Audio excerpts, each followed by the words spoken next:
बिस्मिल्लाहिर्रहमानिर्रहीम। अस्सलाम वालेकुम स्टूडेंट्स। हमारा क्लीन्स थ्योरम का लेक्चर, तो जो हम पिछले एक लेक्चर में क्लीन्स थ्योरम के पार्ट 3 मेथड 1 किया था, जो कि हमारे पास यूनियन का था। 2 एक्सेस का हम यूनियन लेते थे, उसके बाद में 3 एग्जांपल दी थी और उसका एक टास्क जो हम 9 पे दिया था। तो प्रीवियस लेक्चर में हमने सिर्फ यूनियन किया था, जो कि पार्ट 3 का मेथड 1 था। और आज का जो लेक्चर होगा उसमें हम कंकैटिनेशन भी करेंगे और क्लोजर भी करेंगे। दो एफए का कंकैटिनेशन कैसे होगा और फिर किसी एफए का क्लोजर हम कैसे ले सकेंगे क्लीन्स थ्योरम के जरिए। ये कंकैटिनेशन और क्लोजर को स्टार्ट करने से पहले मैं थोड़ा सा आपको ज़रा जो पिछला लेक्चर था उसको मैं एक रिव्यू देता चलूँ उसका। उसमें हमने ट्रांजिशन टेबल के जरिए, क्लीन्स थ्योरम के ट्रांजिशन टेबल्स के जरिए हमने जो था ना वो एक 2 एफए का हमने यूनियन लिया था। और उसमें हमने जो इनिशियल स्टेट थी उसको डिक्लेयर किया था। जो इनिशियल स्टेट जो हमारे पास रिजल्टेंट एफए की इनिशियल स्टेट थी, उसको हमने इक्वल रखा था इनिशियल स्टेट ऑफ एफए 1 और एफए 2। और उसके बाद हमने फाइनल स्टेट में ये कहा था कि अगर किसी भी सेट में हमारे पास किसी भी एफए की या एफए 1 की या एफए 2 की, दोनों में से किसी एफए की अगर हमारे पास फाइनल स्टेट आ जाएगी तो उस स्टेट को भी हम फाइनल स्टेट डिक्लेयर कर देंगे।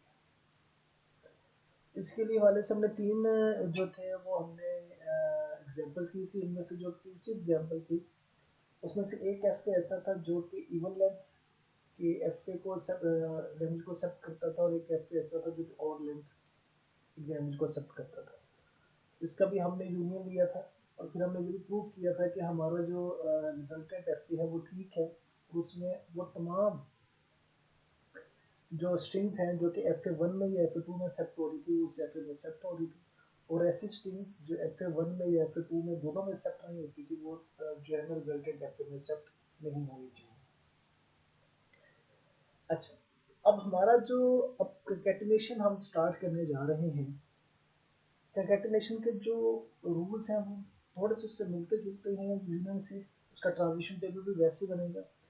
तो हम इसको सिर्फ ये देखेंगे यूनियन के अंदर, कंकैटिनेशन के अंदर, कि हम उसको किस तरह जो है वो चीज़ों को मैनेज कर सकते हैं। इस लेक्चर में हम कंकैटिनेशन की एक एग्जांपल करेंगे, क्लोजर की हमारे पास 2 एग्जांपल्स हैं। उसके बाद एक टास्क होगा, वो भी आप कंप्लीट करेंगे। उसके बाद फिर हम इसको आगे लेके चलेंगे।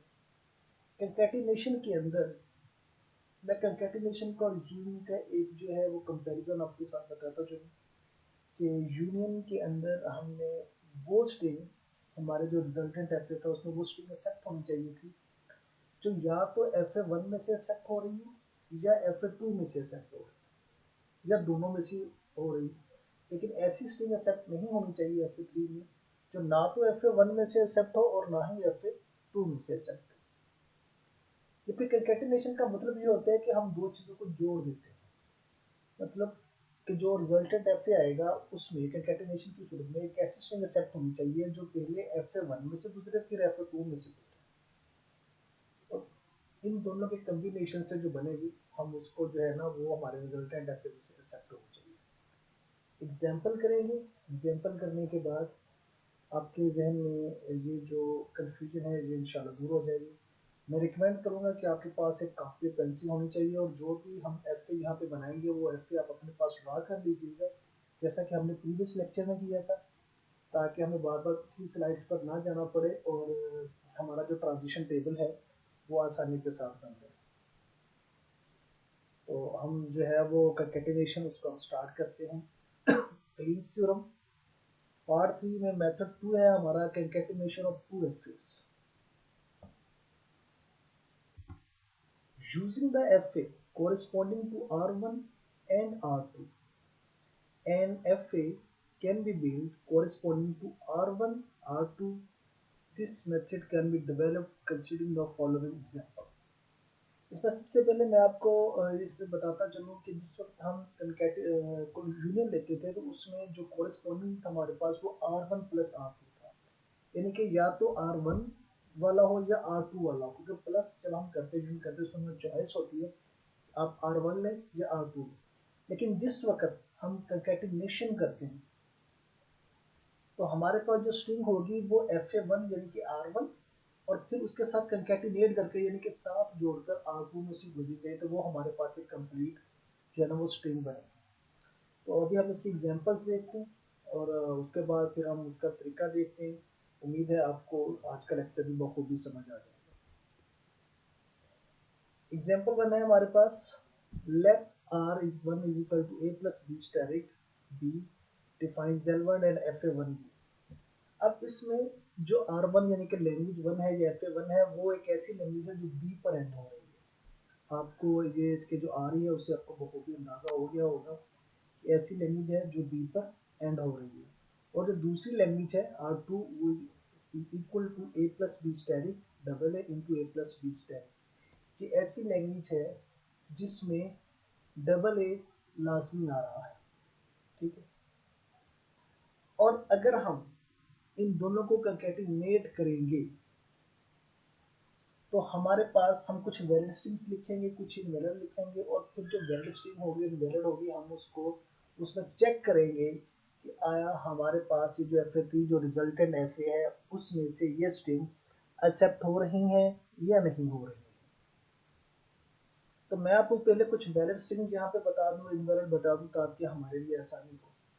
अगर हम इन दोनों को कंकैटिनेट करेंगे तो BAA ये हमारे पास एक वैलिड स्ट्रिंग है।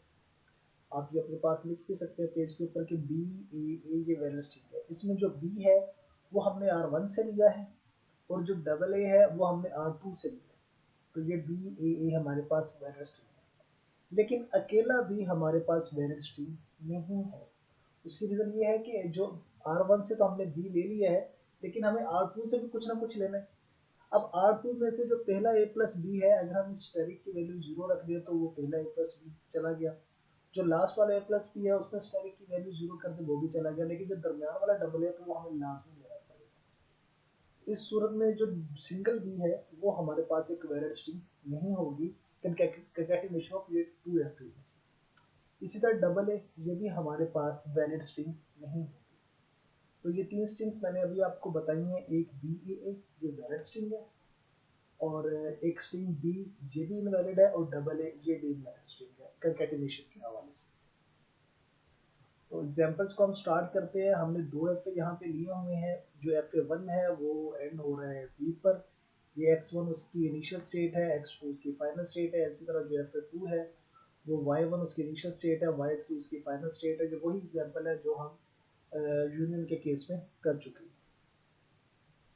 और इसी चीज़ को ही हमने दोबारा से यहीं पे किया है कि fa1 की जो स्टेट्स के नाम है वो हमने x1 x2 के हिसाब से रखे हुए हैं, fa2 की जो स्टेट्स के नाम है वो हमने y2 y3 के हिसाब से रखे हुए हैं। इसी तरह जो हमारे पास रिजल्टेंट fa होगा, जैसा कि हमने यूनियन में उसके स्टेट्स के नाम g1 g2 g3 रखे हुए थे, तो इस केस में भी हम बिल्कुल वैसे ही करेंगे। उनमें नाम है वो हम g1 g2 g3 के हिसाब से रखेंगे। Concatenation of two FAs है। Let fa3 be an FA corresponding to R1 R2, then the initial state of fa3 must correspond to the initial state of fa1। अब ये पॉइंट जो कि different है हमारे यूनियन के से, यूनियन में हमने इनिशियल स्टेट जो fa3 की थी वो हमने वो स्टेट रखी थी जो कंप्राइज कर रही थी fa1 की इनिशियल स्टेट के ऊपर और fa2 की इनिशियल स्टेट के ऊपर। लेकिन इस सूरत में हमारे जो fa3 की इनिशियल स्टेट है वो सिर्फ और सिर्फ कंपाइज करेगी fa1 की इनिशियल स्टेट के ऊपर, क्योंकि जब भी आप इसको कंकैटिनेट करते हैं तो आप fa1 को पहले रीड करते हैं और fa2 को या लैंग्वेज 2 को आप बाद में रीड करते हैं। तो fa1 या लैंग्वेज 1 पहले आएगा और लैंग्वेज 2 या fa2 वो बाद में आएगा। तो जो स्टार्टिंग पॉइंट होगा वो हमारा fa1 की इनिशियल स्टेट होगा। इस वजह से हमने fa3 की जो इनिशियल स्टेट है वो जो है वो कोरिस्पोंडिंग टू होगी initial state of fa1 and उम्मीद है ये पॉइंट आपको समझ में आ गया होगा। इनिशियल स्टेट के हवाले से मैंने साथ साथ कंपैरिजन भी कर दिया यूनियन में। And the final state of fa3 must correspond to the final state of fa2। अब ये जो फाइनल स्टेट था यूनियन के अंदर, वो फाइनल स्टेट वो थी जिसमें या तो fa1 की फाइनल स्टेट आ जाए या fa2 की फाइनल स्टेट आ जाए। लेकिन कंकैटिनेशन के अंदर ऐसा सिनेरियो नहीं है। कंकैटिनेशन के अंदर हमारी फाइनल स्टेट वही होगी जो fa2 की फाइनल स्टेट होगी। क्योंकि हमारी जो स्ट्रिंग है वो एक्चुअली F1 से स्टार्ट होकर F2 पर है। तो F1 की फाइनल इनिशियल स्टेट लेंगे हम एज इनिशियल स्टेट, और जब फाइनल स्टेट की बात आएगी तो उसमें जो F2 की फाइनल स्टेट होगी हम उसको F3 की फाइनल स्टेट ही कंसीडर करेंगे। Since the language corresponding to R1 R2 is a concatenation of corresponding languages L1 and L2 consist of the string obtained concatenating the strings of L1 to those of L2, यानी कि हमारे पास जो जब हम इसको इकट्ठा करेंगे तो हमारे पास जो स्ट्रिंग बनेगी वो एक्चुअली कंकैटिनेट होगी लैंग्वेज 1 की कोई स्ट्रिंग और लैंग्वेज 2 की कोई स्ट्रिंग। इसके लिए एक नोट है, ब्लू कलर में लिखा हुआ है और ये बहुत इंपॉर्टेंट नोट है जो इस कंकैटिनेशन का की पॉइंट है। The moment A final state of A first F is entered, the possibility of initial state of second FA will be included as well। यानी कि जब भी आप F1 की फाइनल स्टेट पर पहुंचेंगे तो आप उसके साथ F2 की जो इनिशियल स्टेट है आप उसको अटैच करेंगे। ये जो है ना ये की पॉइंट है हमारे इस ट्रांजिशन टेबल का, जिसकी बेस पे हम जो है वो F1 की जब F1 की फाइनल स्टेट आएगी तो हम इसके साथ F2 की इनिशियल स्टेट को जो है वो कंकैटिनेट करेंगे, इस तरह दोनों F जो है ना वो हमारे पास कंकैटिनेशन हो जाएगी। इसकी एग्जांपल जो है वो हम देखते हैं, फिर हम इस पे उसको कंक्लूड करते हैं। Since in general FA3 will be different from both FA1 and FA2, so the labels of the state of FA3 may be supposed to be Z1, Z2, Z3, जैसा कि हमने यूनियन के केस में किया था, where Z1 stands for the initial state। Since Z1 correspond to the states X1, X1 चूंकि हमारे पास FA1 की इनिशियल स्टेट थी इसलिए जो Z1 है वो correspond to होगी X1।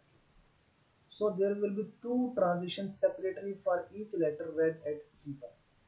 कि दो ट्रांजिशंस होंगी, वो ट्रांजिशन किस हिसाब से वो एक्चुअली सिग्मा में जो नंबर ऑफ अल्फाबेट्स है, सिग्मा में चूंकि हमारे पास ए और बी है तो Z1 से भी हम ए की भी ट्रांजिशन करेंगे और बी की भी ट्रांजिशन करेंगे, और ये जो ट्रांजिशन होगी ये हो सकता है Z1 जैसी हो या Z1 से डिफरेंट हो, वो अलग मैटर है, वो तो जब हम करेंगे हमें पता चल जाएगा। वो दोनों ही पॉसिबिलिटीज है, Z1 जैसी भी हो सकती है, मतलब X1 जैसी भी ट्रांजिशन हो सकती है, उससे डिफरेंट भी हो सकती है। It will give two possibilities of state which corresponding to either Z1 or different from Z1।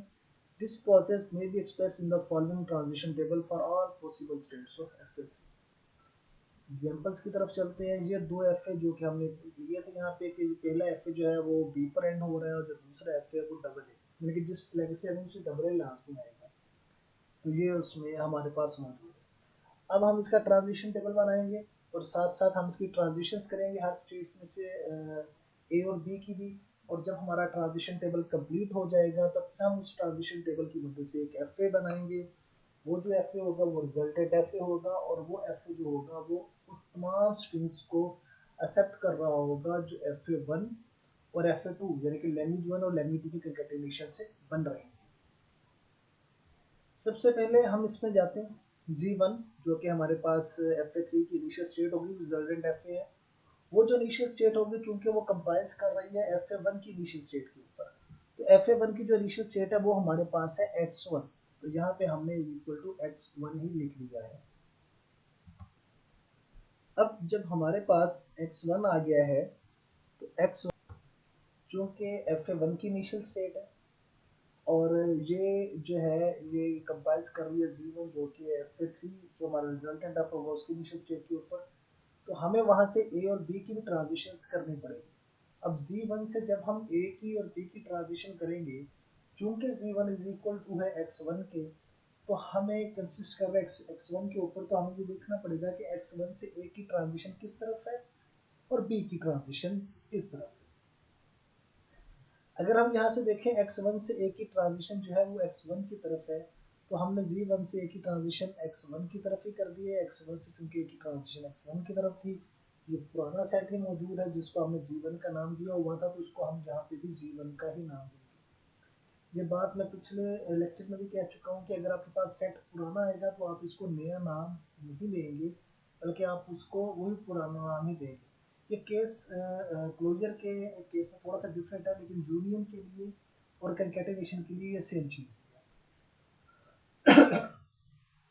उसके बाद Z1 से जब हम B की ट्रांजिशन करेंगे, Z1 चूंकि कंप्राइज है X1 के ऊपर और X1 से जो B की ट्रांजिशन है वो हो रही है X2 के ऊपर, तो B की ट्रांजिशन X2 के ऊपर हो रही है, तो Z1 से जब हम B की ट्रांजिशन करेंगे तो हम ये देखेंगे कि X1 से B की ट्रांजिशन कहाँ पे है। X1 से B की ट्रांजिशन है X2 के ऊपर, तो यहाँ पे हमने X2 लिख लिया, लेकिन आप साथ देखिए हमने कॉमा Y1 भी लिखा हुआ है। अगर आपके ज़हन में हो, पिछली स्लाइड में हमने ये कहा था कि जैसे ही जो मूवमेंट है वो FA1 की फाइनल स्टेट पे पहुंचेगा तो साथ वो FA2 की इनिशियल स्टेट को भी लिखेगा। इसलिए जब भी FA1 की फाइनल स्टेट चूंकि X2 है, तो जब भी X2 आएगा तो इसके साथ FA2 की जो इनिशियल स्टेट है Y1 वो लाजमी आएगी। इस वजह से हमने X2 कॉमा Y1 लिखा हुआ है, और ये जो है ये इक्वल टू Z2 है, क्योंकि ये एक नया सेट आ गया था, इस वजह से हमने इसको एक नया नाम दे दिया है। अगर ये पुराना सेट आता तो हम इसको पुराना नाम देते, लेकिन चूंकि यहाँ पे ये एक नया सेट आया X2 Y1, तो हमने यहाँ पे इसको एक नया नाम Z2 दे दिया है। इसमें जो सबसे मोस्ट इम्पोर्टेंट चीज़ है वो ये वाली है कि X2 जहाँ पे भी आएगा, यानी कि FA1 की फाइनल स्टेट जहाँ पे भी आएगी, उसके साथ FA2 की जो नीचे स्टेट है वो साथ साथ कंप्राइज करेगी। अच्छा, अब मैं इसमें एक चीज़ को और इजाफा करता चलूँ, अगर फॉर एग्जांपल FA1 में फाइनल स्टेट्स की तादाद एक से ज़्यादा है, फॉर एग्जांपल X2 भी फाइनल स्टेट है और X3 भी फाइनल स्टेट है, तो जब भी आप X2 पे जाएंगे उसके साथ भी FA1 के नीचे FA2 के नीचे स्टेट आएगी, और जब आप X3 पे जाएंगे उसके साथ भी FA2 की नीचे स्टेट आएगी, यानी कि FA1 की हर फाइनल स्टेट के साथ FA2 की इनिशियल स्टेट इकट्ठी मिलकर ही आएगी, जैसा कि हमने यहाँ पे लिखा हुआ है, और इसको हमने Z2 का नाम दे दिया, इसको हमने Z2 का नाम दिया। और Z2 चूंकि हमारे पास एक नई स्टेट आ गई है, तो अब हमें A और B को भी देखना पड़ेगा कि Z2 से उनकी ट्रांजिशन किस तरफ है। इसके लिए हम ट्रांजिशन टेबल को थोड़ा सा आगे लेके चलेंगे। मैं यहाँ पे आपको एक बार फिर बताता चलूँ कि आप अपने पास काफी पेन से रख लें, जो दोनों जो FA हैं, FA1 और FA2 अपने पास ड्रा कर ले, साथ आप ट्रांजिशन टेबल बनाते जाएं ताकि आपको ये करने में आसानी होगी। अच्छा, ये Z2 है हमारे पास। Z2 चूंकि कंप्राइज कर रहा है X2 Y1 पे, और Z2 जो है वो X2 Y1 पे जब कंप्राइज कर रहा है हमारे पास, तो अभी हमने यहाँ से A और B की भी ट्रांजिशन करनी है। तो जब हम X2 से और Y1 से A की ट्रांजिशन करेंगे, X2 से A की ट्रांजिशन X1 की तरफ है, हमने यहाँ पे X1 लिख दिया, और Y1 से A की ट्रांजिशन Y2 की तरफ है, तो हमने यहाँ पे Y2 लिख दिया। X1 Y2 ये एक नई स्टेट, यहाँ पे एक नया सेट बन गया, तो इसलिए हमने इसको एक नया नाम दे दिया है Z3 का। अच्छा, अब इसी तरह हम यहाँ से Z2 से जो है वो B की ट्रांजिशन करेंगे। Z2 चूंकि कंप्राइज कर रहा है X2 Y1 के ऊपर, तो हम X2 से देखेंगे कि B की ट्रांजिशन किस तरफ है, और फिर हम Y1 से देखेंगे कि B की ट्रांजिशन किस तरफ है। X2 से जो B की ट्रांजिशन है वो X2 की तरफ ही है, हमने यहाँ पे X2 लिख दिया, जबकि Y1 से B की ट्रांजिशन Y1 की तरफ है, तो हमने यहाँ पे Y1 लिख दिया है X2 Y1। ये चूंकि एक पुराना सेट ही है जिसका नाम हमने Z2 लिखा हुआ था, इसलिए हमने इसको भी Z2 का नाम दिया है। जो सेट पुराने आएंगे हम उनको नया नाम बिल्कुल नहीं देंगे, अगर कोई नया सेट आता है तो आप उसको नया नाम देंगे, अगर नई स्टेट यानी कि ऐड हो गई इसका मतलब है, तो फिर उस स्टेट से आपको A की भी ट्रांजिशन करनी पड़ेगी और B की भी ट्रांजिशन करनी पड़ेगी।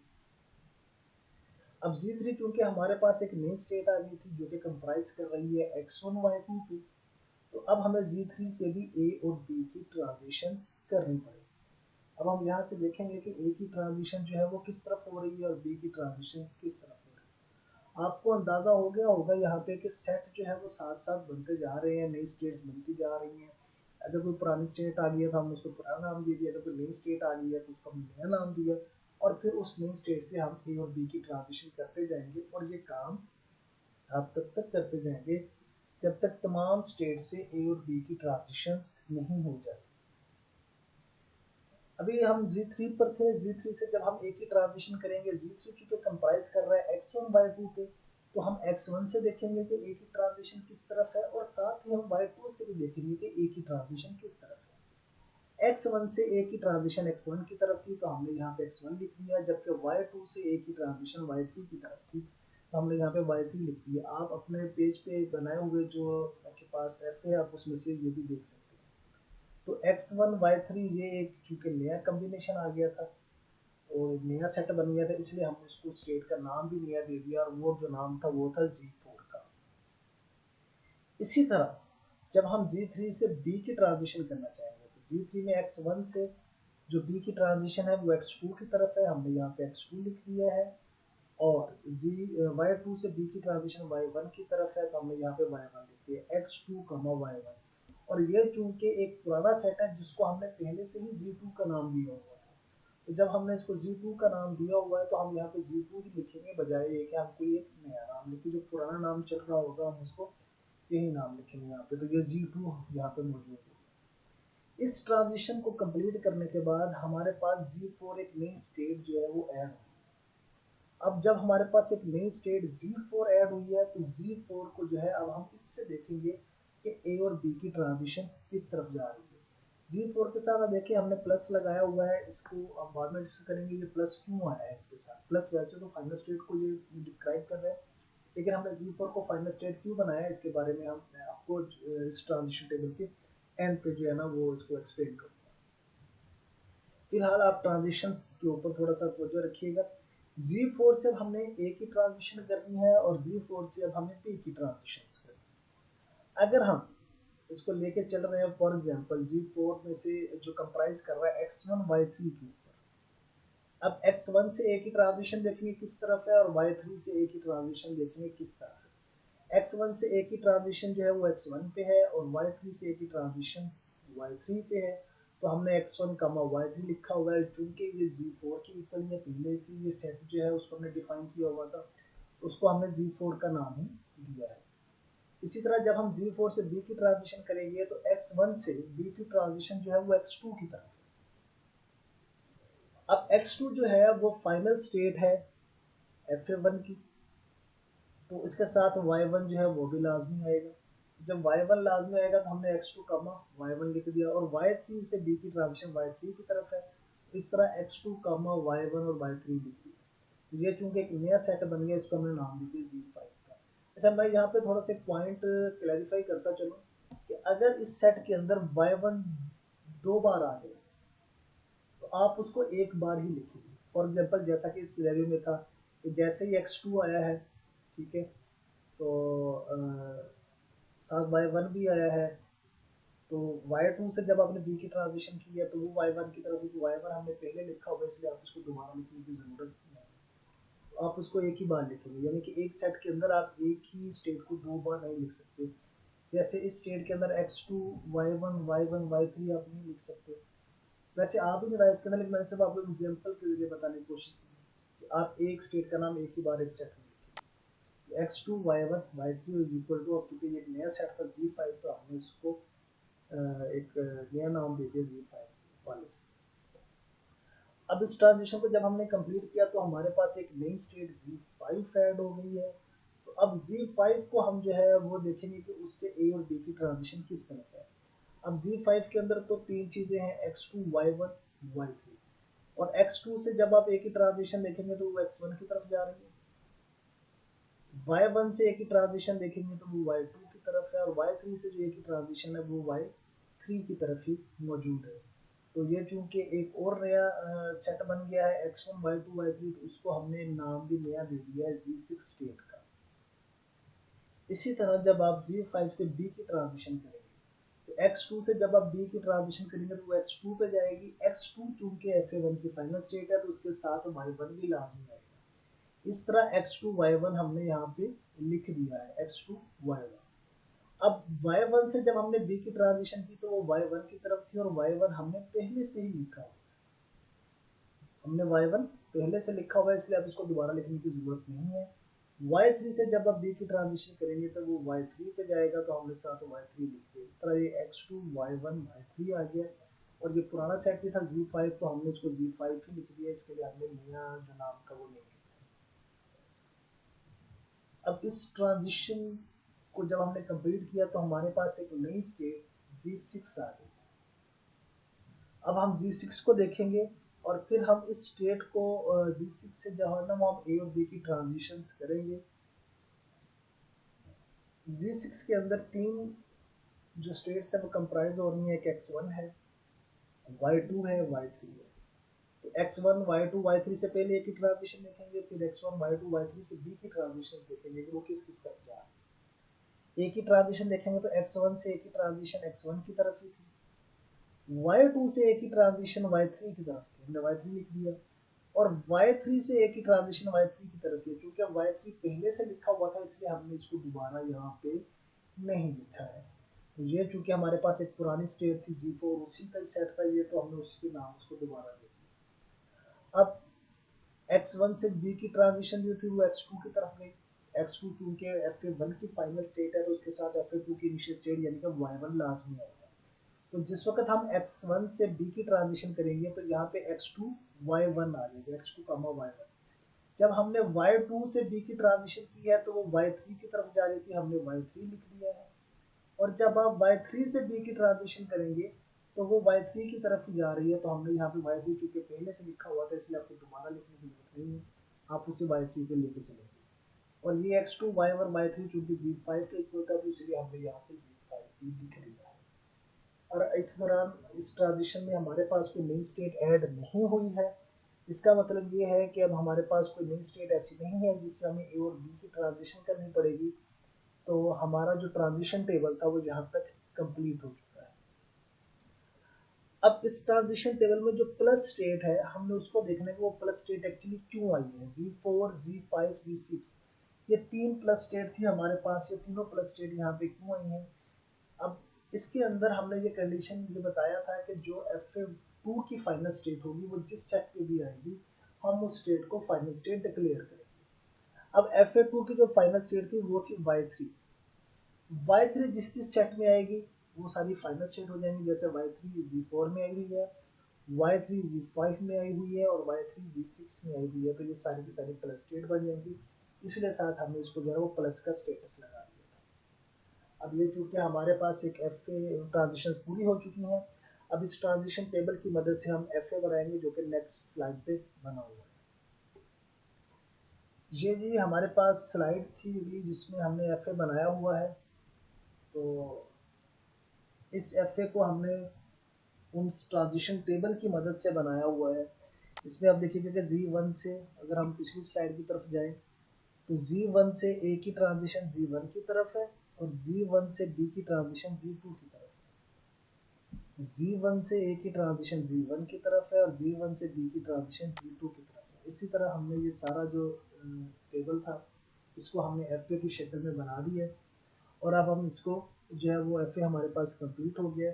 और जो तीन स्ट्रिंग्स जो हमने पहले लिखी हुई थी तो उन तीनों स्ट्रिंग्स को उनमें से एक वैलिड स्ट्रिंग थी और दो इनवैलिड स्ट्रिंग थी। हम तीनों स्ट्रिंग को इसमें से पास करते हैं। वैलिड स्ट्रिंग जो है वो एक्सेप्ट होनी चाहिए और जो इनवैलिड है वो रिजेक्ट होनी चाहिए। वैलिड स्ट्रिंग थी हमारे पास B AA।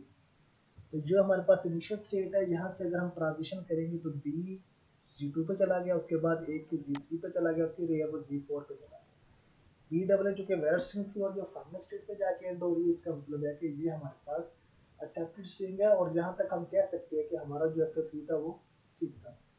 अब अकेला B जो है वो वैलिड नहीं है, तो अकेला B यहाँ से स्टार्ट करके अगर हम यहाँ पे जाएंगे तो चूंकि ये फाइनल स्टेट नहीं है तो इसका मतलब है कि अकेला B एक्सेप्टेबल नहीं है। और अगर हम डबल ए को एक्सेप्ट करना चाहेंगे तो वो डबल ए जो है वो लूप की शक्ल में यहीं पे आ जाएगा और Z1 पे रुक जाएगा जो कि फाइनल स्टेट नहीं है। इसका मतलब है कि जो डबल ए है वो भी वैलिड स्ट्रिंग नहीं है। तो इस तरह आप और भी स्ट्रिंग जो है वो लिख के उसको चेक कर सकते हैं इस FA में से कि ये जो सारी स्ट्रिंग्स हैं ये हमारे पास ये जो FA हमारा बना है हमारे लिए ठीक है। इस तरह जो भी FA आपका बन सकता है आप उसको खुद से क्रॉस चेक कर सकते हैं बजाय इसके कि आपको उसको एक मशीन में से गुजारना पड़े। आप इसको आसानी के साथ खुद भी इसको क्रॉस चेक कर सकते हैं। उम्मीद है ये जो एग्जांपल थी आपको समझ आ गई होगी और कंकैटिनेशन का जो कंसेप्ट था वो भी आपके जहन में आ गया होगा। तो आप इसको कर भी सकते हैं और बुक में इसके रिलेटेड जो है वो एक्सरसाइज में क्वेश्चन भी शामिल है, अगर आप वो कर लेंगे और उसके लिए आपको जो है 3-4 क्वेश्चन है वो भी मैं आपके साथ बता दूंगा, तो वो आप कर लेंगे तो आपके लिए बड़ी आसानी हो जाएगी पेपर्स में डेटा कैटेगराइजेशन के हवाले के साथ। अच्छा, अब जो हमारा अगला टॉपिक है इसी स्लाइड में वो है क्लोजर के हवाले से। कलिंग पार्ट 3 के अंदर तीन मेथड थे, पहला यूनियन का था वो हमने कर लिया, दूसरा एक कैटेगराइजेशन का था वो हमने कर लिया। तीसरा जो है वो क्लोजर क्या, क्लोजर जब वो किसी एक एफ का हम क्लोजर लेंगे, ठीक है, जैसे हम a प्लस बी स्टैटिक लिख देते तो a प्लस बी का अगर हम एफ बना लें तो अगर हम उसका क्लोजर ले लें तो हमारे पास a प्लस बी स्टैटिक आ जाएगा। तो हम अब ये देखना है कि किसी एक एफ का जो है ना वो हम क्लोजर किस तरह ले सकते हैं। क्लीन थ्योरम पार्ट 3 अभी हमारे पास चल रहा है, उसका मेथड 3 है, और ये जो मेथड 3 है ये क्लोजर के हवाले से, method 3 closure of N F, किसी एक एफ का जो है वो हम क्लोजर कैसे ले सकते हैं उसके हवाले से, कि हमने ऐसी एफ का क्लोजर कैसे लेना है। इसके जो रूल्स हैं वो मामूली से डिफरेंट है यूनियन के से और कंकैटिनेशन से। यूनियन और कंकैटिनेशन में जो डिफरेंस है वो मैंने आपको बता दिया, इसके अंदर जो डिफरेंस होगा वो भी साथ साथ आपको जो है ना उसमें इन्फॉर्म कर दिया। Building N F corresponding to R static using the F corresponding to R, यानी कि आर हमारे पास कोई भी एक रेगुलेशन होगा हम उसको आर स्टैटिक के हवाले से, यानी कि उसका क्लोजर के हवाले से हम जो है ना वो उसका एफ बनाएंगे। It is to be noted that if the given FA already accepts the language expressed by the closure of certain RE, then the given FA is the required FA. However, the method in other cases can be developed considering the following examples. यानी कि अगर किसी FA कोई ऐसा है जिसका जो पहले ही क्लोजर में है तो आप उसका क्लोजर नहीं लेंगे बल्कि यही उस FA का क्लोजर होगा, लेकिन अगर ऐसा नहीं है तो फिर आप इसको जो है वो फर्दर प्रोसेस करके आप उसका क्लोजर ले सकते हैं, और इसको हमने एग्जांपल्स के जरिए जो है ना वो हमें बताया। Closure of FA is same as concatenation on a FA with itself except that the initial state of the required FA is the final state as well. Here the initial state of given FA corresponds to the initial state of required FA and the non-final state of required FA as well. हमारे पास ये है कि जो closure है किसी भी FA का वो बिल्कुल वैसे ही है जैसे कि कंकैटिनेशन है, जैसे कि दो एफ का कंकैटिनेशन जिस मेथड से हमने किया है उसी मेथड से ही हम क्लोजर किसी भी एफ का क्लोजर लेंगे। फर्क इसमें ये है कि जो हमारे पास क्लोजर जब हम लेते हैं वो एक एफ का होता है, तो कंकैटिनेशन दो एफ का होता है। तो हम क्या करेंगे कि हम जो एक एफ हमारे पास मौजूद है हम बिल्कुल इसकी डिट्टो कॉपी जो है वो एक और बनाएंगे, उसी तरह हमारे पास दो एफ बन जाएंगे, लेकिन उसमें ज़हन में रखिएगा कि उसमें हम ना तो स्टेट्स के नाम चेंज करेंगे और ना ही कोई ट्रांजिशंस के लेबल्स को चेंज करेंगे, यानी कि जो दूसरा एफ बनाएंगे वो पहले एफ की डिटो कॉपी होगी, उसमें स्टेट्स के नाम भी वही होंगे, ट्रांजिशन भी बिल्कुल वैसे ही होगी, यानी कि वो एक पहले एफ की ही एक कॉपी है जो हम उसमें लेके चलेंगे।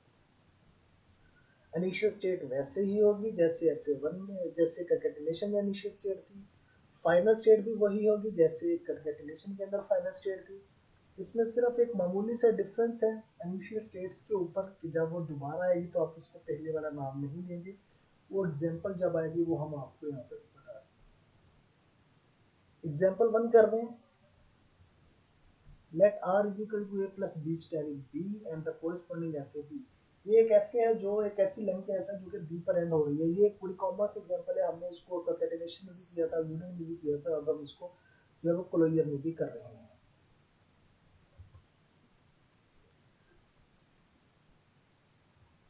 Closure of an FA is same as concatenation of FA with itself, except the initial state of the required FA is final state as well. Here the initial state of a given FA corresponds to the initial state of required FA and the non-final state of the required FA. Example थे हमारे पास a plus B asterisk b, इसको हम देखते हैं। अब ये देखिएगा सबसे पहले काम क्या है कि हमारे पास FA जो मौजूद था जो कि b पे एंड हो रहा था, इसकी same as it is ditto copy हमने यहाँ पे बना दी। इसमें स्टेट्स के नाम आप देख सकते हैं वो भी सेम है, ट्रांजिशन भी सेम है, यानी कि इसमें कोई चीज़ डिफरेंट नहीं है। और सिर्फ से हम इसको FA1 कंसीडर करेंगे, इसको FA2 कंसीडर करेंगे, बाकी इसमें ये दोनों FA में कोई चीज़ भी जो है वो डिफरेंट नहीं है। इनकी स्टेट्स के नाम, इनकी फाइनल स्टेट्स, इनकी इनिशियल स्टेट, ये सब की सब सेम। अब हम इसको स्टार्ट करते हैं Z1, चूंकि Z1 हमारे पास इनिशियल स्टेट है और हमने ये कहा था कि यही फाइनल स्टेट भी होगी साथ, तो Z1 एक ऐसी स्टेट होगी जो कंप्राइज करेगी FA1 की इनिशियल स्टेट के ऊपर। FA1 की जो इनिशियल स्टेट है वो हमारे पास है x1, तो हमने यहाँ पे x1 भी लिख दिया है, ठीक है। अब इस Z1 जो स्टेट थी, अब इससे हमने इसको साथ इनिशियल भी किया हुआ है और साथ हमने इसको फाइनल स्टेट भी डिक्लेयर किया हुआ है, क्योंकि क्लोजर के अंदर जो इनिशियल स्टेट होती है वही फाइनल स्टेट भी होती है और ये थोड़ा सा डिफरेंट है कंकैटिनेशन के हवाले से। अब हमने ये देखना है कि Z1 से चूंकि हम ट्रांजिशन टेबल बना रहे हैं तो ट्रांजिशन टेबल में हम A और B की भी ट्रांजिशंस करेंगे कि Z1 से A की ट्रांजिशन किस तरफ है और Z1 से P की ट्रांजिशन किस तरफ है। अब अगर हम इस एग्जांपल को देखेंगे तो Z1 से जो कि कंप्राइज कर रहा है X1, तो वहां से A की ट्रांजिशन किस तरफ है, X1 से A की ट्रांजिशन जो है वो X1 की तरफ है, तो हमने यहाँ पे X1 लिख दिया है। लेकिन जो बात इसमें गौर तलब है वो ये है कि हमने इसको नाम Z1 नहीं दिया, बल्कि हमने इसको एक और नाम Z2 दिया है। तो ये इसके सिंटैक्स का हिस्सा है कि जब भी आप वही स्टेट क्लोजर के अंदर, सिर्फ ये जो चीज है ये एसोसिएट है क्लोजर के साथ, तो जब भी क्लोजर में आप वही इनिशियल स्टेट दोबारा आएगी तो आप उसको पहले वाला यानी कि Z1 नाम नहीं देंगे, बल्कि आप इसके लिए एक और नाम रख देंगे Z2, और अगर फिर यही आए तो आप Z2 ही नाम इसको लेकर चलेंगे। तो हमने यहाँ पे Z2 नाम जो था वो हमने स्टेट का रख दिया। अब यहाँ से मैं थोड़ा सा आपको ये भी साथ बताता चलूंगा, आगे जो अगली ट्रांजिशन टेबल है कि उसमें फाइनल नॉन फाइनल का भी कंसेप्ट है, वो भी सामने आपको बताऊँ। अच्छा, अब Z1 से जो X1 से B की ट्रांजिशन, X1 से जब हम B की ट्रांजिशन करते हैं वो जाती है X2 की। तो यहाँ पे देखिए हमने X2 लिखा हुआ है, लेकिन वही रूल जो हमने कंकैटिनेशन के अंदर अप्लाई किया था कि FA1 की फाइनल स्टेट के साथ FA2 की इनिशियल स्टेट जो है वो साथ जुड़ के आएगी। तो इस तरह जो FA2 की इनिशियल स्टेट है वो X1 है, तो हमने साथ X2, X1 इसलिए लिखा है कि ये FA1 की फाइनल स्टेट आई है तो इसके साथ FA2 की इनिशियल स्टेट भी साथ आएगी। इस वजह से हमने X2, X1 लिख दिया। ये क्योंकि एक नया सेट था तो उसको हमने Z3 का नाम दिया। उम्मीद है ये दोनों पॉइंट आपको समझ में आ गए होंगे। इसमें एक पॉइंट नया था, ये इसको नया नाम देने वाला, और ये पॉइंट जो वो हमने कंकैटिनेशन से। अब इस दौरान इस ट्रांजिशन के बाद हमारे पास दो नई स्टेट्स आ गई हैं, एक Z2 है और एक Z3। अब ये जो Z2 है इसको हम X1 से इसको हमने नॉन फाइनल स्टेट कंसीडर किया। देखें, इसको हमने साथ नॉन फाइनल इसलिए लिखा है क्योंकि Z1 जो है ये X1 के ऊपर है, तो हमने X1 को पहले फाइनल स्टेट लिखा था, लेकिन FA1 जो रिजल्टेंट FA होगा हमारे पास क्लोजर का, उसमें जो इनिशियल स्टेट होगी सिर्फ हम उसको ही फाइनल स्टेट डिक्लेयर करेंगे। तो उसके साथ जो दूसरी स्टेट है जिसको हमने अलग से नाम दिया हुआ है वो नॉन फाइनल स्टेट होगी हमारे पास, उसको हम फाइनल स्टेट डिक्लेयर नहीं करेंगे अगर उसमें FA2 की इनिशियल फाइनल स्टेट शामिल नहीं होगी। क्योंकि उसमें फाइनल स्टेट शामिल नहीं है, ये X1 है जो इनिशियल स्टेट है, तो उसको आप नॉन फाइनल स्टेट। और Z2 से जब आप एक ही ट्रांजिशन करेंगे X1 से, तो X1 की तरफ जाएगा। हमने इसको नाम दोबारा से Z2 दिया है, हालांकि इसको सबसे पहले हमने नाम Z1 दिया था, लेकिन Z1 नाम जो है वो आप दोबारा से नहीं रखेंगे, बल्कि आप Z2 को ही अब आगे लेके जाएंगे। अब इस तरह X1 से जो B की ट्रांजिशन है वो X2 और साथ X1 हमने कंकैटिनेशन में अगर हमने ऐसे किया था कि जैसे ही FA1 की फाइनल स्टेट आएगी तो हम इसके साथ FA2 की जो इनिशियल स्टेट है उसको हम साथ मर्ज करके लिखेंगे। तो हमने इस वजह से इसको X2 X1 लिख दिया, और क्योंकि ये एक नया सेट था मतलब उसको हम पहले से डिफाइन किया हुआ Z3 के नाम से, तो हमने Z3 नाम रखा।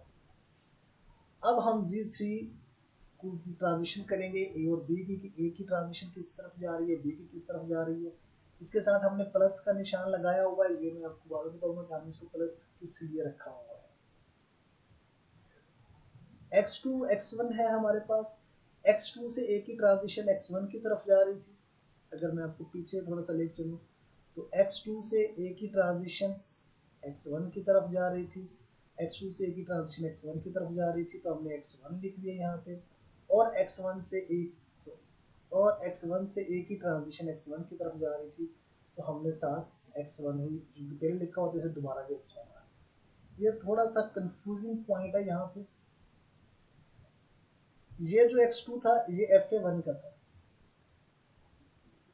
अगर X2 से A की ट्रांजिशन इस X1 पे जा रही है तो हमने X1 वहां पे लिख लिया, लेकिन ये जो X1 था ये FA2 का X1, और यहाँ से X1 से A की ट्रांजिशन X1 की तरफ जा रही है। तो हम बजाय ये कि स्टेट के नाम हम इसलिए चेंज नहीं किए थे क्योंकि ये एक ही तौर पे काम कर रहे हैं, तो इसलिए हमने उसको X1 ही लिखा है। तो हम इसको दोबारा X1 X1 नहीं लिखेंगे, बल्कि सिर्फ एक ही नाम लिखेंगे और वो है x1। और ये x1 चूंकि पहले से g2 के हमने ऊपर रखा हुआ था, हम यहाँ पे g2 रखेंगे।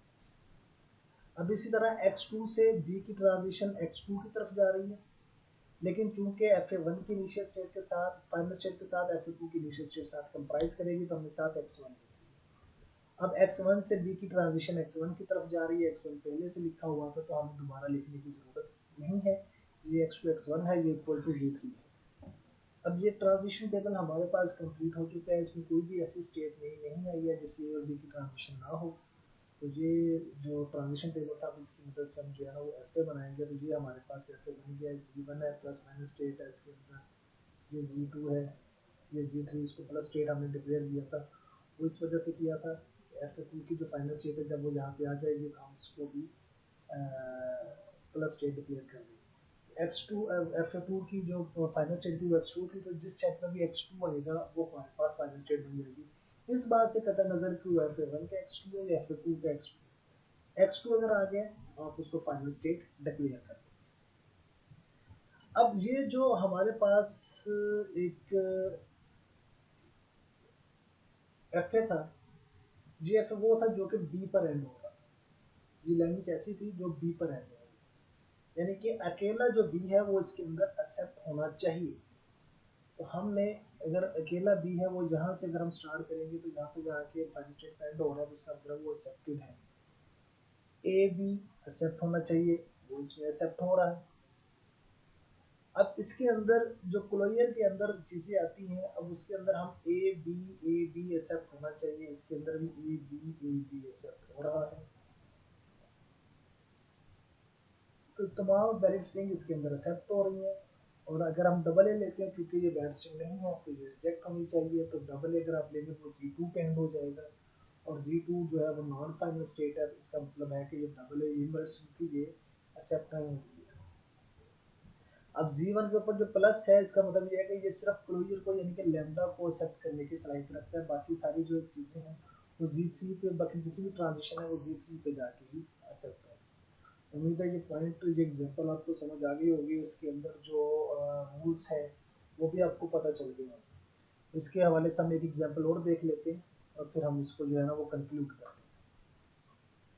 Example 2, let r is equal to a plus b style double a into a plus b style. ये वो भी फेमस एग्जांपल जो हमने यूनियन में की, जो हमने कंकैटिनेशन में की और जो हम इसमें क्लोजर में कर। अब इसके अंदर मैं आपको छोटा सा एक पॉइंट बताता जाऊँ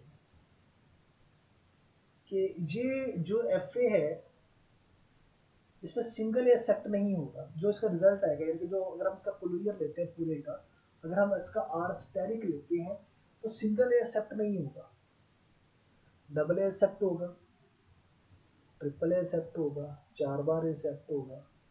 ठीक है, तो वो सारे के सारे इसके अंदर एक्सेप्ट होंगे, लेकिन सिंगल जो है वो एक्सेप्ट नहीं होगा। वो तो खैर इसमें भी नहीं हो रहा है, लेकिन हम और भी स्ट्रिंग देखेंगे जो क्लोजर में तो एक्सेप्ट हो रही है। अगर हमारे वो एफ में एक्सेप्ट हो तो इसका मतलब हमारे एफ में, लेकिन हम इस एग्जाम्पल को आगे लेके चलते हैं। ये सबसे पहले काम हमने ये किया था कि हमने इनकी जो है वो डिटो कॉपी बना ली थी।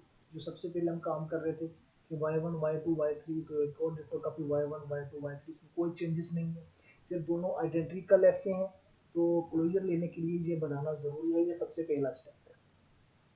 उसके बाद हमने एक z1 लिया जिसको हमने फाइनल स्टेट डिक्लेयर किया, और ये y1 हमने इसको कंप्राइज किया क्योंकि fa1 की जो इनिशियल स्टेट थी वो y1।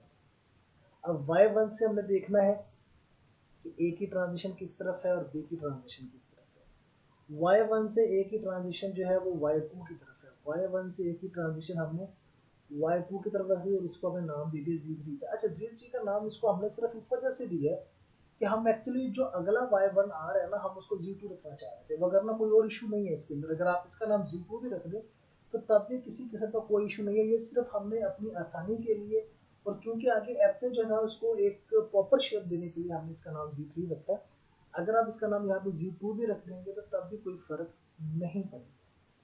तो इस बात को, इस पर कंफ्यूज होने की जरूरत नहीं है कि इसका नाम z3 हमने क्यों रख दिया। आप यहाँ पे z2 भी कर सकते हैं या कोई और नाम भी आप रख सकते हैं, वो आपकी अपनी मर्जी है, लेकिन सिर्फ हमने इस एफ को एक प्रॉपर शेप देने के लिए हमने इसका नाम जो है वो z3 रख दिया, वगरना और ऐसे इसमें कोई ऐसा इशू नहीं है। अब y1 से b की ट्रांजिशन y1 की तरफ जा रही है, तो जहाँ पे y1 से b की ट्रांजिशन y1 की तरफ जा रही है, इसमें आप दोबारा से इसको z1 का नाम नहीं देंगे, क्योंकि क्लोजर के अंदर हमने कहा हुआ है कि अगर वो दोबारा से आ जाए तो आप उसको नया नाम देंगे। तो हमने इसको नया नाम z2 दे दिया है। तो ये अब हमारे पास है एक जो इसका सबसे पहला पॉइंट था क्लोजर के अंदर कि आपने दोबारा से वही नाम नहीं देना, तो हमने यहाँ पे वही नाम नहीं दिया। लेकिन ये चीज़ ध्यान में रखिएगा कि z1 जो होगी वो फाइनल स्टेट होगी और जो z2 होगी वो नॉन फाइनल स्टेट होगी। हमेशा ये बात ध्यान में रखिए कि जो y1 की पहली जो स्टेट z1 के हवाले से थी वो फाइनल हम उसको डिक्लेयर करें। लेकिन अगर दोबारा से y1 आता है तो हमने इसको चूंकि z2 का नाम दिया होगा, लेकिन z2 जो है वो फाइनल स्टेट नहीं होगी, वो नॉन फाइनल स्टेट होगी। ये z2 आ गया हमारे पास। तो जो कंप्राइज कर रहा है y1 के ऊपर, y1 से एक ही ट्रांजिशन y2 की तरफ जा रही है और y2 को हमने पहले से z3 का नाम दिया हुआ था, तो हमने यहाँ पे z3 ही लिख दिया है। अब y1 से b की ट्रांजिशन y1 की तरफ जा रही है, इसको हमने z2 का नाम दिया होता है, z2 की तरफ जा रही है। इसका मतलब ये है, अगर कुछ एग्जांपल आपने की थी, मैं वहाँ पे वो पॉइंट बताना भूल गया था कि जो भी इसमें इनिशियल स्टेट होगी उसकी तरफ ट्रांजिशन कोई नहीं आएगी। वहां से ए और बी की ट्रांजिशन और ट्रांजिशन तो होगी, लेकिन उसकी तरफ इनकमिंग ट्रांजिशन नहीं होगी। ठीक है, ये पॉइंट अपने जहन में रखिएगा कि जब भी आप क्लोजर लेंगे तो इनिशियल स्टेट की तरफ कोई ट्रांजिशन नहीं आएगी। अब Z3 एक नई स्टेट आ गई थी हमारे पास, वहां से ए और बी की ट्रांजिशन देखते हैं। Z3 चूंकि कंप्राइज कर रही है y2 के ऊपर, y2 से ए की ट्रांजिशन जो थी वो y3 की तरफ जा रही थी, लेकिन साथ हमने y1 इसलिए लिखा हुआ है क्योंकि fa1 की जो फाइनल स्टेट होती है उसके साथ fa2 की इनिशियल स्टेट साथ लाजमी आएगी, इसलिए हमने y3 और y1 यहाँ पे लिख दिया। क्योंकि ये एक नया सेट है, एक नया कॉम्बिनेशन है, तो इसको हमने नाम भी एक नई स्टेट का दे दिया, यानी कि Z4। अब हमारे पास जो y2 था, सॉरी Z3, वहां से हमने b की ट्रांजिशन करनी है, तो y2 से b की ट्रांजिशन जो थी वो y1 की तरफ आ रही थी, तो जिसको हमने पहले से Z2 का नाम दिया हुआ है, तो हमने यहाँ पे Z2 ही लिख दिया। अब इस ट्रांजिशन लाइन को कंप्लीट करने के बाद हमारे पास एक नई स्टेट Z4 आई है। अब हम Z4 से ये देखेंगे कि A की ट्रांजिशन किस तरफ है और B की ट्रांजिशन किस तरफ जा रही है। Z4 हमारे पास था, इसको हमने प्लस स्टेट डिक्लेयर किया हुआ है, ये मैं आपको बाद में बताऊंगा कि हमने इसको प्लस स्टेट डिक्लेयर क्यों किया हुआ है, जैसे कि हमने एग्जांपल 1 में किया। अब इसके अंदर दो हमारे पास है y3 y1, तो y3 से जो A की ट्रांजिशन है वो y3 की तरफ ही जा रही है, और y3 से चूंकि वो fa1 की इनिशियल फाइनल स्टेट है, तो उसके साथ fa2 की इनिशियल स्टेट यानी कि y1 लाजमी आएगी, इसलिए हमने y3 y1 लिख दिया है। और y1 से a की ट्रांजिशन y2 की तरफ जा रही थी, तो हमने यहाँ से y2 लिख दिया। ये चूंकि हमारे पास एक नया सेट आ गया है, एक स्टेट्स का एक नया कॉम्बिनेशन आ गया, तो हम इसको Z5 का नाम दे दिया। अब Z4 से जब हम b की ट्रांजिशन करेंगे, तो Z4 से y3 से जब हम b की ट्रांजिशन की, तो वो y3 और y3 की तरफ गई, तो चूंकि ये fa1 की फाइनल स्टेट है, तो उसके साथ fa2 की इनिशियल स्टेट साथ लाजमी आएगी, तो हमने y3 y1 लिख दिया। उसके बाद जब y1 से b की ट्रांजिशन करेंगे तो वो y1 की तरफ जा रही है, और y1 हमने पहले से लिखा हुआ है, इसलिए इसको दोबारा लिखने की जरूरत नहीं है। और ये सेट क्योंकि पहले से डिफाइन किया हुआ था हमने Z4 के हवाले से, तो हमने इसको Z4 ही लिख दिया। अब इस ट्रांजिशन लाइन को कंप्लीट करने के बाद हमारे पास एक नई स्टेट Z5 है। अब हम Z5 से देखेंगे कि A और B की ट्रांजिशन जो है वो किस किस तरफ है। Z5 से जब हम ट्रांजिशन देखते हैं, Z5 में y3 y1 y2 है। y3 से जब आप A की ट्रांजिशन करते हैं तो वो y3 की तरफ जाती है, लेकिन y3 से y3 जब चूंकि ये इनिशियल स्टेट फाइनल स्टेट है fa1 की, तो इसके साथ हम fa2 की इनिशियल स्टेट y1 भी साथ लाजमी लिखेंगे, तो इसलिए y3 y1 लिख दिया है। अब y1 से a की ट्रांजिशन y2 की तरफ जा रही थी, हमने y2 लिख दिया है, और y2 से a की ट्रांजिशन y2 की तरफ जा रही थी, तो हमने यहाँ पे y2 चूंकि पहले से लिखा हुआ था, इसलिए इसको दोबारा लिखने की जरूरत नहीं है। y3 y1 y2 ये कॉम्बिनेशन हमने पहले से डिफाइन किया हुआ था Z5 के नाम से, इसलिए आप इसको Z5 के लिखें। अच्छा, अब हमारे पास Z5 से B की ट्रांजिशन करनी थी, y3 से जब हम B की ट्रांजिशन करेंगे तो वो y3 की तरफ जाएगी, लेकिन चूंकि फाइनल स्टेट है ये fa1 की, उसके साथ इनिशियल स्टेट fa2 की लाजमी आएगी जो कि y1 था, तो हमने y3 y1 y1 से b की ट्रांजिशन y1 की तरफ जा रही थी तो वो हमने पहले से लिखा हुआ है, इसलिए इसको डिवाइड करने की जरूरत नहीं है। अब y2 से b की ट्रांजिशन y1 की तरफ जा रही थी तो y1 दोबारा से पहले से लिखा हुआ है तो उसको लिखने की जरूरत नहीं है। y3 y1 जो है वो इक्वल टू, क्योंकि हमने जो सेट पहले से डिफाइन शुदा था जिसको हमने z4 का नाम दिया हुआ था तो हमने यहाँ पे z4 ही लिखा हुआ है। अब ये ट्रांजिशन टेबल हमारे पास कंप्लीट हो गया है और ये ट्रांजिशन टेबल जो हमारे पास कंप्लीट हुआ है इसमें कोई ऐसी स्टेट अब नहीं ऐड नहीं हुई है जिससे हमने ए और बी की ट्रांजिशन ना की। इसका मतलब है कि ये ट्रांजिशन टेबल जो है वो हमारे पास कंप्लीट है। अब इसके हवाले से मैं दो तीन बातें यहाँ पे जो है ना वो क्लैरिफाई करता चलूँ। पहली बात तो ये है कि ये जो मेरा कर्सर से जहाँ पे है y3 y1 y2, अगर इनकी तरतीब चेंज भी हो जाए, for example y3 y1 y2 की बजाय y3 y2 y1 आ जाए या y1 y2 y3 आ जाए तो आप उसको z5 का ही नाम देंगे। आप यहाँ पे चेंज, अगर तरतीब चेंज हो जाएगी तो इसका मतलब ये नहीं है कि नया सेट बन गया, बल्कि आप इसको z5 का ही नाम। इसलिए अगर तरतीब आगे पीछे हो जाए किसी और जगह के ऊपर या अगर आप कोई और एग्जाम्पल लिख रहे हैं तो उसमें ऐसा कोई सिनेरियो आ जाए तो आप उसको पुराना नाम देंगे, उसको नया नाम नहीं देंगे। तो ये चीज़ ज़रा ध्यान में रखिएगा। दूसरी चीज़ जो बड़ी इंपॉर्टेंट है वो है प्लस स्टेट के हवाले से कि हम फाइनल स्टेट किसको डिक्लेयर करें। हमने यहाँ पे Z4 और Z5 को फाइनल स्टेट डिक्लेयर की और अगर आप अपना FA देखें तो उसमें जो FA2 की फाइनल स्टेट है क्योंकि वहीं पे ख़त्म होना था वो है y3 और y3 जिसमें भी आएगा वो चाहे आप उसको पहले FA के हिसाब से ले रहे हैं या दूसरे FA के हिसाब से ले रहे हो, y3 जिसमें भी आ गया है वो आपके पास फाइनल स्टेट जो है वो बन जाएगी। इस सेट में क्योंकि y3 मौजूद है, इस सेट में भी y3 मौजूद है, इसलिए हमने इसको भी प्लस कर दिया, इसलिए हमने इसको भी प्लस कर दिया, तो हमने साथ इन दोनों के प्लस का स्टेटस लगा दिया। अगर हम इसको इसको अगर हम एफ की शक्ल में लिखेंगे तो ये हमने इसका एफ ड्रा किया उस ट्रांजिशन टेबल की मदद से। ये एग्जांपल थी हमारे पास कि अगर आप जो है वो एक्सेप्ट कर रहे हैं, इसके अंदर डबल ए वो एक्सेप्ट होना चाहिए। तो आप जहाँ से शुरू करते हैं इनिशियल स्टेट है तो ए और ए एक्सेप्ट हो रहा है, ठीक है। उसके बाद ए 3 ए भी एक्सेप्ट हो रहे हैं, 4 ए भी एक्सेप्ट हो रहे हैं, 5 ए भी एक्सेप्ट हो रहे हैं, उसके बाद बी आ जाएगी, तो ये सारे के सारे इसके अंदर जो है ना वो एक्सेप्ट हो रहे हैं, ठीक है। तो ये चीज़ इसके अंदर मौजूद है। अब इसके अंदर बी ए बी ये वैलिड स्ट्रिंग नहीं है क्योंकि डबल ए तो लाजमी आएगा एक बार तो कम से कम, तो बी ए बी ये वैलिड स्ट्रिंग नहीं है, तो बी ए और बी ये एक वैलिड स्ट्रिंग नहीं है हमारे पास।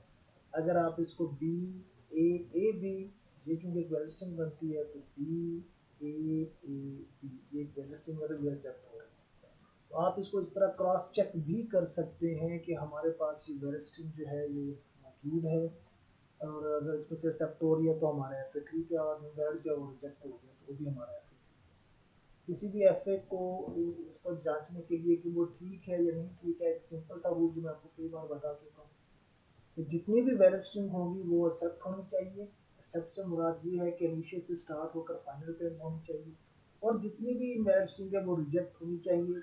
रिजेक्ट से मुराद ये है कि वो इनिशियल से स्टार्ट होकर किसी भी नॉन फाइनल स्टेज पर एंड होनी चाहिए। और क्लोजर के अंदर एक बड़ी इंपॉर्टेंट चीज़ जो हमने एग्जांपल 1 में भी की, एग्जांपल 2 में हम कर रहे हैं कि Z1 जो कि इनिशियल फाइनल स्टेट है इसकी तरफ कोई भी ट्रांजिशन नहीं आएगी, इससे ए की ट्रांजिशन भी जाएगी बी की भी जाएगी, लेकिन इसकी तरफ जो इनकमिंग ट्रांजिशन जिसे हम बोलते हैं वो हमारे इसकी तरफ कोई नहीं आएगी। तो ये चीज़ आपने ख्याल रखना है क्लोजर के अंदर। उम्मीद है ये पॉइंट भी आपको समझ आ गया होगा। किसी एफ का क्लोजर कैसे लेना है वो मैं आपको उसका एक जो है वो रिपीट करता चलूँ उसका, कि आपने सबसे पहले एक रिट्रो कॉपी लेनी है उस एफ की, फिर उसके बाद जो बिल्कुल वैसे ही आपने काम करना है जैसे अपने क्लोजर में किया था, लेकिन सिर्फ एक इसमें ख्याल रखना है कि जो आप इनिशियल स्टेट लेंगे उसके अंदर उस स्टेट को आप दोबारा से इस्तेमाल नहीं करेंगे बल्कि उसको आप एक और नाम देंगे। बस ये इसके अंदर ख्याल रखना है। बाकी ये बिल्कुल वैसे ही जैसे क्लोजर का था। जिस सेट में भी FA2 की फाइनल स्टेट उसका नाम जो भी होगा वो जिस सेट में भी आ जाएगा आपने उसको फाइनल स्टेट डिक्लेयर कर दें। एक टास्क है क्लोजर के हवाले से कि consider the following acceptable language string with B as second letter. इसमें जो बी होगा वो सेकंड लेटर होगा, इसका आपने क्लोजर लेना है। और ये इसके आपके पास y1 y2 y3 y4 ये आपके पास 4 जो स्टेट्स का कैफे है, आप इसका क्लोजर लेंगे। ये टास्क है, इस टास्क को जो है वो आपने कंप्लीट करना। और जो हमारे पास टास्क था कंकैटिनेशन के हवाले से, वो मैं आपको जो है वो मैं ग्रुप में सेंड कर दूँगा, वो आप वहाँ से आप कर लें। इस टास्क को आप कंप्लीट कीजिएगा इंशाअल्लाह अज़ीज़। मैं उम्मीद करता हूँ कि आपको ये समझ आ गया होगा। अगर इसके अंदर किसी किस्म की कोई कन्फ्यूजन है, कोई क्वेश्चन है, कोई चीज़ पूछने वाली रहती है तो वो आप मुझसे पूछ सकते हैं। Thank you very much. अल्लाह हाफिज़।